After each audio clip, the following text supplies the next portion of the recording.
하나님 말씀은 잠언 16장입니다. 11절부터 15절까지 함께 봉독하겠습니다. 공평한 저울과 접시 저울은 여호와의 것이요 주머니 속에 저울추도 다 그가 지으신 것이니라. 악을 행하는 것은 왕들이 미워할 바니 이는 그 보좌가 공의로 말미암아 굳게 서민이라. 의로운 입술은 왕들이 기뻐하는 것이요 정직하게 말하는 자는 그들의 사랑을 입느니라.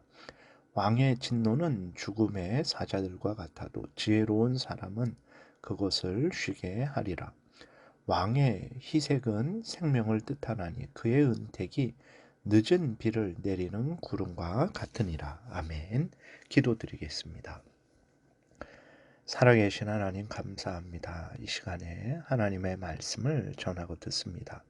성령께서 역사하셔서 하나님의 뜻을 잘 깨달아 알게 도우시고 하나님이 알려주시는 대로 믿고 따르는 복된 신앙생활하게 도우소서.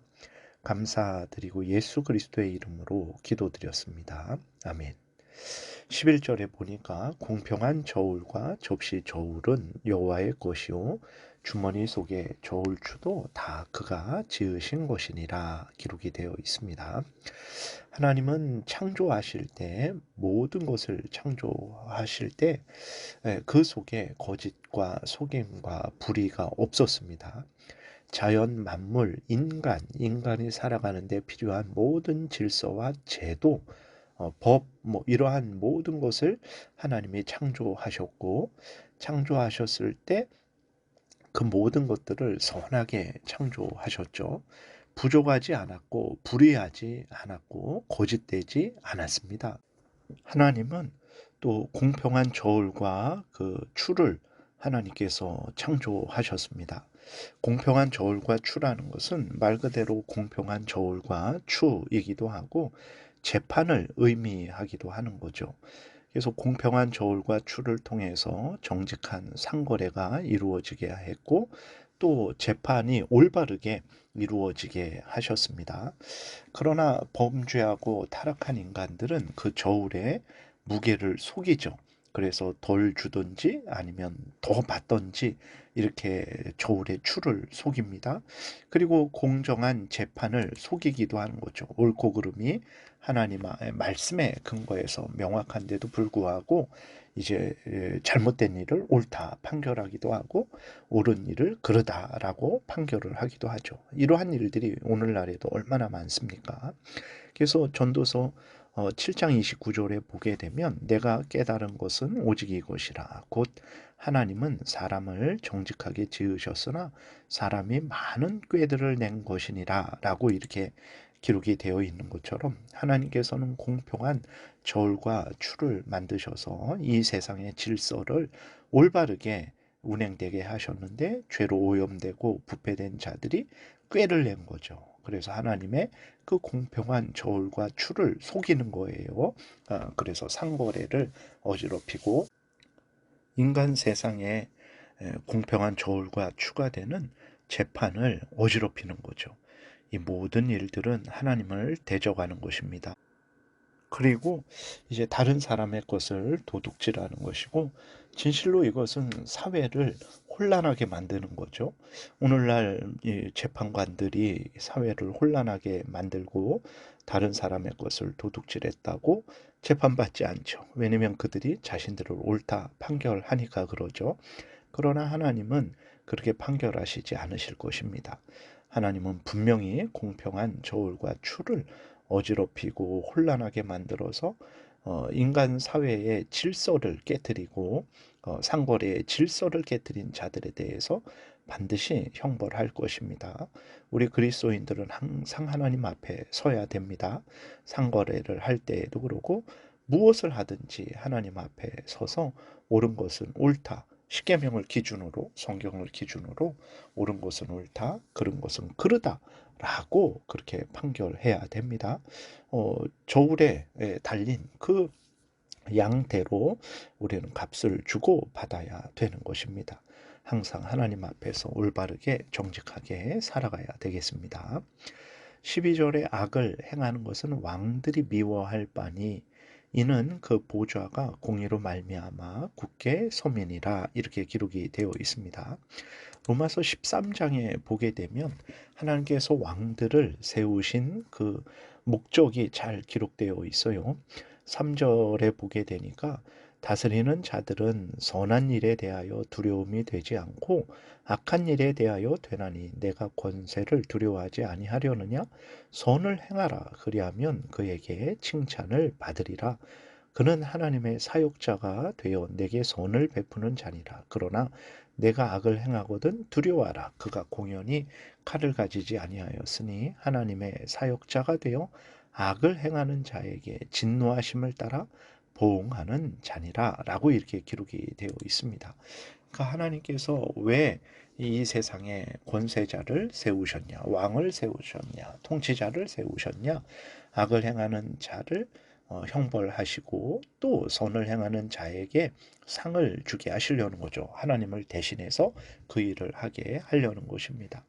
그렇기 때문에 이제 이 세상에서도 악을 행하게 되면 하나님으로부터만 미움을 받는 게 아니라 하나님이 세우신 왕에 의해서도 미움을 받게 되고 형벌을 받게 된다라는 것을 우리가 분명히 기억해야 되는 것입니다. 그러므로 우리들은 이 땅에서 하나님을 경외하고 하나님이 그 질서를 세우신 목적, 다시 말해서 우리로 하여금 죄를 미워하고 멀리하고 일상생활 속에서도 이제 사회생활 속에서도 이 땅에서 국민으로서 살아갈 때에 올바른 선을 행하게 하시려고 하나님의 말씀 따라 살게 하시려고 그렇게 이러한 질서와 또 왕을 두셨다라는 것을 분명히 깨달아 알고 선한 길로 걸어가야 됩니다. 그런데 우리가 질문할 수 있죠. 악한 자가 왕이 되었습니다. 통치자가 되었습니다. 사회의 지도자가 되었습니다. 그들은 어떻게 해야 됩니까? 라고 우리가 생각을 하게 됩니다. 어떻게 해야 됩니까? 우리는 그들이 잘못한 것을 지적을 해야 되죠. 지적을 하되 합법적으로 지적을 해야 됩니다. 합법적으로 저항할 수 있어요. 이렇게 집회 신고를 해서 거기서 올바르게 집회를 할 수도 있죠. 그리고 다음 선거에 뽑지 않으면 되는 거예요. 그리고 무엇보다도 악한 자는 하나님이 심판하실 것입니다. 그들에게 그러한 권세를 주셨는데도 불구하고 그 권세를 하나님의 뜻에 따라 올바로 사용하지 않았죠. 자기의 탐욕을 따라 사용했죠. 하나님께서 거기에 대해서 선악간에 행한 대로 하나님이 이제 상 주시고 벌 주실 거예요. 그렇기 때문에 우리들은 너무 분해하고 억울해하고 그렇게 할 필요 없습니다. 하나님께 맡기고 우리들이 해야 될 일을 하면 되는 것입니다. 왕은 왕으로서 하나님께 순종하는 것이고 백성은 국민은 국민으로서 하나님께 순종하는 거예요. 그러면 각자가 하나님 앞에서 행한 대로 상벌을 받게 될 것입니다. 13절도 같은 의미죠. 의로운 입술은 왕들이 기뻐하는 것이요. 그러죠. 왕의 목적이 무엇입니까? 선을 행한 자에게 상을 주고 악을 행한 자에게 벌을 주는 거죠. 그래서 선을 행하게 되면 왕이 기뻐하게 되는 것이고 악을 행하게 되면 또 왕이 진노하게 되는 것입니다. 이것이 하나님이 세우신 질서이기 때문에 그런 거예요. 14절 왕의 진노는 죽음의 사자들과 같아도 지혜로운 사람은 그것을 쉬게 하느니라. 왕이 언제 진노합니까? 정상적인 왕은 범죄가 일어날 때 진노하게 되겠죠. 그러나 악한 왕은 자신의 탐욕이 이제 침해당했을 때, 자신의 뜻대로 되지 않을 때 진노를 발할 거예요. 이렇든 저렇든 이러한 왕의 진노를 누가 가라앉게 할 수 있겠습니까? 바로 지혜로운 사람이 이제 누그러뜨릴 수 있는 거죠. 일반적으로 세상에서도 지혜로운 사람, 눈치껏 행동하고 사람의 비위를 잘 맞춤으로 해서 왕의 진노를 누그러뜨릴 수 있죠. 그러나 이것은 한계가 있고 이 본문에서 말하는 것은 아닙니다. 오늘 본문에서 말하는 지혜는 어떤 지혜입니까? 세상적인 처세술을 말하는 게 아니죠. 하나님의 뜻을 따르는 지혜입니다. 하나님을 경외하고 하나님의 명령을 따르는 자는 모든 일에 있어서 하나님의 뜻을 따르기에 하나님이 세우신 그러한 제도와 질서를 존중하기에 그 언행 심사가 바르죠. 그래서 그 대안도 바르게 나오게 됩니다. 그래서 모든 잘못된 것들을 바로잡게 되죠. 그래서 왕도 그러한 하나님의 그러한 뜻을 따르게 될 때에 자기가 이제 어떤 범죄에 대해서 진노했을 때에도 거기에 대한 하나님의 뜻을 깨닫고 거기에 대한 적절한 이제 그 심판을 행하게 되는 거죠. 사악한 왕도 마찬가지입니다. 아무리 사악한 왕일지라도 그 양심이 있고 또 하나님의 온전한 그러한 뜻이 펼쳐질 때에 거기에서 할 말을 잃게 되는 거죠. 그래서 정말 왕의 진노를 누그러뜨릴 수 있는 일은 무엇이냐? 그것은 바로 하나님의 뜻을 따라서 그 하나님의 뜻에 따라서 행동하게 될 때 왕의 진노가 누그러뜨리게 되는 거죠. 그리고 악한 왕일지라도 마찬가지입니다. 하나님이 세우신 왕이라는 것을 인정하고 그가 올바른 길로 걸어가라고 그렇게 하나님의 뜻을 따라서 조언해 줄 때 악한 왕일지라도 올바른 길을 가게 되고 그 진노가 누그러지게 되겠죠. 15절의 왕의 희색은 생명을 뜻하나니 그의 은택이 늦은 비를 내리는 구름과 같으니라 그랬어요. 왕은 하나님이 세우신 자로서 악을 행하는 자를 향해 진노하지만 선을 행한 자를 향해서는 기뻐하고 상을 줍니다. 왕의 얼굴이 희색이 돌게 되는 것 얼마나 그 기쁜 일입니까? 근데 그 왕의 얼굴에 희색이 도는 것은 정말 그 왕의 뜻을 따라서 올바르게 삶을 살아갈 때 희색이 돌게 되는 것이죠. 그래서 항상 우리가 하나님의 뜻을 따라서 가정에서나 직장에서나 뭐 국민으로서나 또 당연히 교회에서 마찬가지죠. 하나님의 뜻을 따라 살아갈 때 이제 하나님으로부터 큰 은혜를 받게 되는 것입니다. 이 땅에서도 사람을 기쁘게 하게 되는 것이고 살아계신 하나님을 기쁘게 하게 되는 거예요. 그렇기 때문에 우리들이 성경 말씀을 따라 신앙생활하는 것이 이렇게 중요하다라는 것을 깨달아 알고 감사함으로 기쁨으로 말씀을 따라서 성경 말씀을 따라서 신앙생활해야 되겠습니다. 기도드리겠습니다.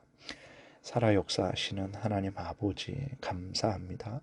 항상 하나님을 경외하고 하나님이 세우신 질서와 법을 존중하며 그 명령을 따르는 우리 모두가 되게 도우소서.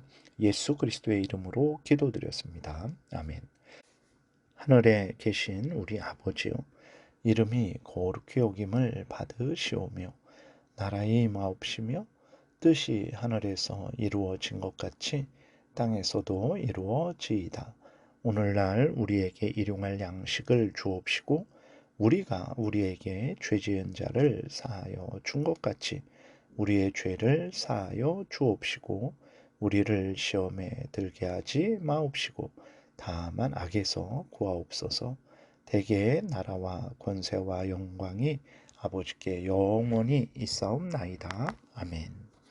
지금은 우리 구주 예수 그리스도의 은혜와 하나님 아버지의 크신 사랑과 성령의 교통하심이 하나님을 경외하고 하나님의 말씀을 따라 모든 삶을 살아가고자 은혜 구하며 돌아가는 하나님의 택한 백성들 머리 위에 지금부터 영원토록 함께 있을지어다. 아멘.